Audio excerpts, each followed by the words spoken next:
Dunia kita cepat berubah menjadi taman bermain digital. Layar ada di mana-mana, menemani anak-anak sejak bayi. Teknologi memang bermanfaat, tapi penelitian menunjukkan ada efek samping yang mengkhawatirkan, dampak jangka panjang pada perkembangan otak anak. Statistiknya mengejutkan. Sebuah studi menemukan anak-anak menghabiskan rata-rata 7 jam sehari di depan layar, jauh melebihi batas yang disarankan. Waktu layar yang berlebihan ini bukan sekadar hiburan, ini kekuatan yang dapat mengubah otak muda dengan konsekuensi seumur hidup. Tahun-tahun awal kehidupan anak adalah masa perkembangan otak yang pesat. Koneksi saraf terbentuk dengan cepat.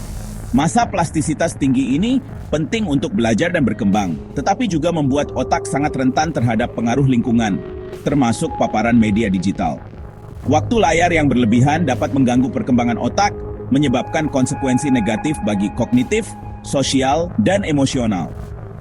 Banyaknya perangkat digital menyulitkan orang tua. Dari ponsel dan tablet hingga televisi dan komputer, layar telah menjadi bagian hidup kita, seringkali menggantikan permainan tradisional dan interaksi sosial. Meskipun teknologi dapat menjadi alat yang berharga untuk pendidikan dan hiburan, penting untuk mengakui potensi risikonya bagi pikiran muda dan memprioritaskan strategi yang melindungi perkembangan otak mereka. Taruhnya tinggi dan saatnya bertindak adalah sekarang. Dengan memahami ilmu di balik dampak waktu layar pada otak, kita dapat membuat keputusan yang melindungi kesejahteraan generasi mendatang. Saatnya merebut kembali masa kanak-kanak dari cengkeraman waktu layar yang berlebihan dan menciptakan dunia di mana teknologi melengkapi, bukan mengorbankan perkembangan otak yang sehat. Otak manusia, terutama di masa kanak-kanak, sangat mudah dibentuk, memiliki kemampuan luar biasa untuk beradaptasi dan membentuk ulang dirinya sendiri sebagai respons terhadap pengalaman. Fenomena ini yang dikenal sebagai neuroplastisitas adalah dasar dari pembelajaran dan perkembangan. Seperti pemahat membentuk tanah liat menjadi berbagai bentuk, pengalaman awal membentuk sirkuit saraf rumit yang mengatur pikiran, emosi, dan perilaku kita. Namun, plastisitas yang melekat ini adalah pedang bermata dua di dunia digital kita yang semakin meningkat. Sementara paparan terhadap pengalaman yang memperkuat jalur saraf yang bermanfaat, waktu layar yang berlebihan dapat menyebabkan perkembangan berlebihan pada daerah otak tertentu dengan mengorbankan yang lain. Ketidakseimbangan ini dapat memiliki implikasi yang signifikan bagi perkembangan kognitif dan sosio-emosional anak. Bayangkan sebuah taman di mana tanaman tertentu terus-menerus disiram dan dipupuk, sementara yang lain diabaikan dan dibiarkan layu. Demikian pula, waktu layar yang berlebihan dapat menyebabkan stimulasi berlebihan pada sirkuit otak tertentu. Seringkali yang terkait dengan pemrosesan visual dan perilaku mencari penghargaan sambil mengabaikan area penting untuk perkembangan bahasa, perhatian, dan fungsi eksekutif. Perkembangan yang tidak merata ini dapat terwujud dalam berbagai cara, mulai dari kesulitan dengan fokus dan kontrol impuls, hingga tantangan dengan interaksi sosial dan pengaturan emosi. Memahami konsep neuroplastisitas adalah kunci untuk memahami dampak mendalam media digital pada otak yang sedang berkembang. Revolusi digital telah mengantarkan era penelitian otak manusia yang belum pernah terjadi sebelumnya, memungkinkan para ilmuwan untuk mengintip cara kerja organ kompleks ini dengan presisi yang luar biasa. Melalui teknik neuroimaging yang canggih seperti fMRI dan EEG, para peneliti mulai mengungkap cara-cara rumit di mana waktu layar memengaruhi struktur dan fungsi otak, terutama pada anak kecil. Studi dari lembaga terkemuka, termasuk Pusat Medis Rumah Sakit Anak Cincinnati dan Universitas California, telah mengungkapkan korelasi yang mencolok antara waktu layar yang berlebihan dan perubahan struktur otak. Satu studi menemukan bahwa anak-anak yang menghabiskan lebih dari 7 jam sehari terlibat dengan layar menunjukkan penipisan korteks prematur, lapisan luar otak yang bertanggung jawab atas fungsi kognitif tingkat tinggi, seperti bahasa, memori, dan penalaran. Selain itu, penelitian menunjukkan bahwa penggunaan layar yang berlebihan dapat mengganggu perkembangan neurotransmitter penting, pembawa pesan kimiawi yang memfasilitasi komunikasi antar sel otak.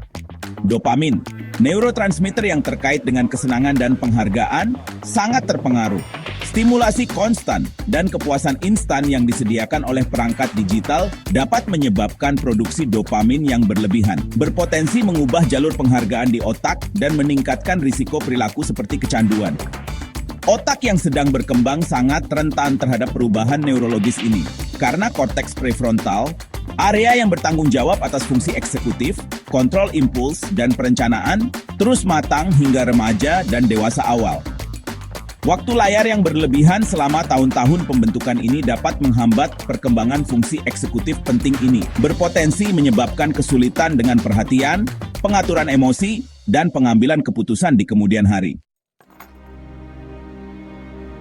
Memahami bagaimana waktu layar berdampak pada anak-anak pada berbagai tahap perkembangan sangat penting bagi orang tua dan pendidik. Untuk bayi dan balita, fokusnya harus pada konten interaktif dan edukatif. Idealnya dibagikan dengan pengasuh. Anak-anak prasekolah, di sisi lain, dapat memperoleh manfaat dari program pendidikan berkualitas tinggi, tetapi penting untuk menyeimbangkan waktu layar dengan aktivitas fisik dan interaksi tatap muka. Saat anak-anak memasuki usia sekolah, waktu layar dapat mendukung pembelajaran dan kreativitas. Tetapi penting untuk menetapkan batasan untuk memastikannya tidak mengganggu pekerjaan rumah, tidur, atau aktivitas fisik. Remaja mungkin menggunakan layar untuk bersosialisasi, belajar, dan hiburan. Tetapi orang tua harus mendorong keseimbangan yang sehat dan memperhatikan potensi risiko seperti cyberbullying dan penggunaan yang berlebihan. Dengan memahami pedoman ini dan menyesuaikannya seiring pertumbuhan anak-anak, kita dapat membantu memastikan bahwa waktu layar tetap menjadi bagian yang positif dan memperkaya dari kehidupan mereka. Nah, pernahkah terpikir, apa otak anak kita lagi minta tolong? Ini pertanyaan banyak orang tua zaman sekarang. Dengan makin banyaknya gadget, penting banget nih kita tahu tanda-tanda anak kecanduan gadget. Misalnya, gampang marah, susah fokus, atau bahkan susah tidur. Ini semua bisa jadi tanda otak anak kita udah kebanyakan gadget. Jadi, penting banget kita perhatiin dan ambil tindakan kalau perlu. Sekarang kita bahas gimana caranya biar diet digital anak lebih sehat.